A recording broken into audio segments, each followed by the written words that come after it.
ಪರಿಸರ ಇಲಾಖೆಯವರ ಪರ್ಮಿಷನ್ ಕೊಟ್ಟರೆ ನಾಳೆನೇ ಮಹದಾಯಿ ಯೋಜನೆ ಜಾರಿ ಮಾಡ್ತೀವಿ ನೋಡ್ರಿ. ಇವತ್ತು ಮಹದಾಯಿ ಯೋಜನೆ ಏನಾದರೂ ಹಿನ್ನಡೆ ಆಗಿದ್ದರೆ ಅದು ಕಾಂಗ್ರೆಸ್ ಪಕ್ಷನೇ ಕಾರಣ.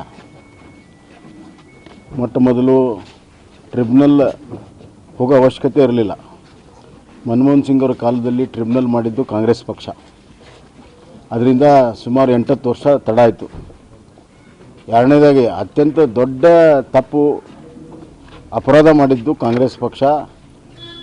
ಟ್ರಿಬ್ಯುನಲಿನ ಅಲ್ಲಿ ತಾವೇ ಬರೆದುಕೊಟ್ಟು ನಾವು ಇಂಟರ್ಲಿಂಕಿಂಗ್ ಕೆನಲ್ ಮಾಡಿದ್ದು ಬಿ ಜೆ ಪಿಯವರು. ನಾನು ಮಾಡಿದಂಥ ಇಂಟರ್ಲಿಂಕಿಂಗ್ ಕೆನಲ್ಗೆ ಅಂದರೆ ಮಹದಾಯಿಯಿಂದ ಮಲಪ್ರಭಾ ಜೋಡಣೆ ಮಾಡುವಂಥ ಇಂಟರ್ಲಿಂಕಿಂಗ್ ಕೆನಲ್ ಇದು.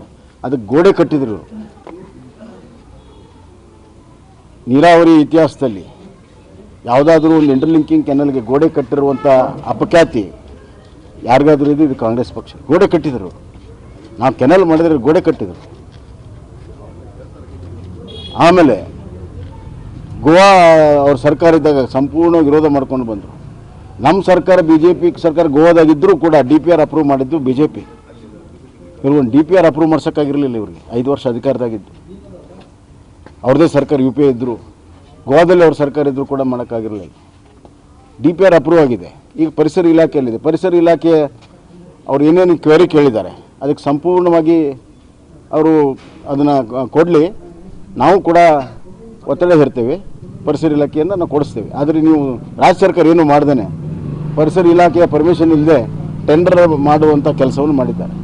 ಕೆಲಸ ಮಾಡೋಕ್ಕೆ ಸಾಧ್ಯನಾ ಪರಿಸರ ಇಲಾಖೆಯ ಪರ್ಮಿಷನ್ ಇಲ್ಲದೆ?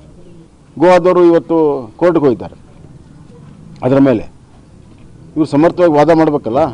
ಕೋರ್ಟಲ್ಲಿ ಸಮರ್ಥವಾಗಿ ವಾದ ಮಾಡೋದಿಲ್ಲ. ಅದು ಕೃಷ್ಣ ಇರ್ಬೋದು, ಮಹದಾಯಿ ಇರ್ಬೋದು, ಅಥವಾ ಮೇಕೆದಾಟು ಇರ್ಬೋದು.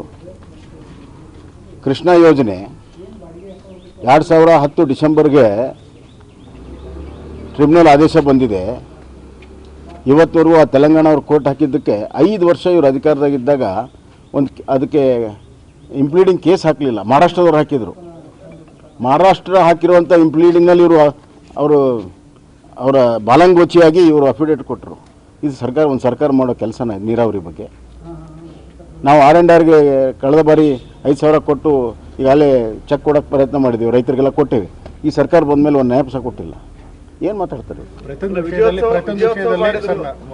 ಜೋಶಿ ಅವರು ಬೊಮ್ಮಾಯಿಯವರು ಸುಳ್ಳು ಹೇಳ್ತಾರೆ. ಅವ್ರು ಯಾಕೆ ಊಟ ಆಗ್ತಾರೆ ಅಂತ ಪ್ರಶ್ನೆ ಮಾಡಿದ್ದೇವೆ ಸರ್ನ. ಈಗ ನೋಡ್ರಿ, ಜನತೆಗೆಲ್ಲ ಗೊತ್ತಿದೆ ಯಾರು ಸುಳ್ಳು ಹೇಳ್ತಾರೆ, ಯಾರು ಸತ್ಯ ಹೇಳ್ತಾರೆ.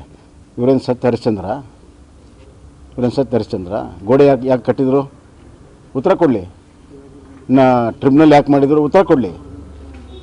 ಮೋದಿ ಅವರಿಗೆ 2 ನಾಲಿಗೆ ಅಂತ ಸೇಮ್ ಅದ ಒಂದು ರೀತಿ ಮಾತಾಡ್ತಾರೆ, ಈಗ ಪ್ರಧಾನಿ ಅದ ಒಂದು ರೀತಿ ಮಾತಾಡ್ತಾರೆ. ನೋಡ್ರಿ, ಮೋದಿಯವರು CM ಆಗಿ ಏನು ಹೇಳಿದ್ರು ಅದು ಮಾಡಿದರು. ಮೋದಿಯವರು CM ಇದ್ದಾಗ 30-40% ಮಾಡಬೇಕು ಡೆವಲ್ಯೂಷನ್ ಆಫ್ ಫಂಡ್ ಅಂದರು. ಪ್ರಧಾನಮಂತ್ರಿಯಾಗಿ 3 ತಿಂಗಳಿಗೆ 32 42 ಮಾಡಿದರು. ನುಡಿದಂತೆ ನಡೆದಿದ್ದಾರೆ. ಇವ್ರು ನುಡಿದಂತೆ ನಡೆದ್ರ? ಸುಳ್ಳು ಮತ್ತು ಭ್ರಷ್ಟಾಚಾರ ಅದು ಕಾಂಗ್ರೆಸ್ಸಿನ ಗಂಗೋತ್ರಿ. ಕೇಂದ್ರದ ವಿರುದ್ಧ ನಿರ್ಣಯ ಅಂಗೀಕಾರ ಮಾಡಿದಾರಲ್ಲ, ಹೋರಾಟ ಮುಂದುವರಿತಾರೆ ನಾಳೆ? ಅಲ್ಲ, ನಾವು ಕೇಂದ್ರ ಪರವಾಗಿ ನಾವು ನಿರ್ಣಯ ಮಾಡಿದ್ದೇವೆ. ಹೇಳ್ತೀನಿ ಕೇಳ್ರಿ, ಕೌಂಟರ್ ನಿರ್ಣಯ ಮಾಡಿದ್ದೇವೆ. 2 ಜನರ ಮುಂದೆ ಹೋಗುತ್ತೆ. ಸರ್, UPA ಸರ್ಕಾರದಿದ್ದಾಗ ರಾಜ್ಯದಲ್ಲಿ ಅನ್ಯಾಯ ಆಗಿದೆ ಸಾಕಷ್ಟು. ಅದೆಲ್ಲ ಹೇಳಿದ್ದೀನಿ. ಈಗ ಸಾಕಷ್ಟು ಸಂಖ್ಯೆ ಬಿಡುಗಡೆ ಮಾಡ್ತಾ ಇದ್ದಾರೆ ಅವರು.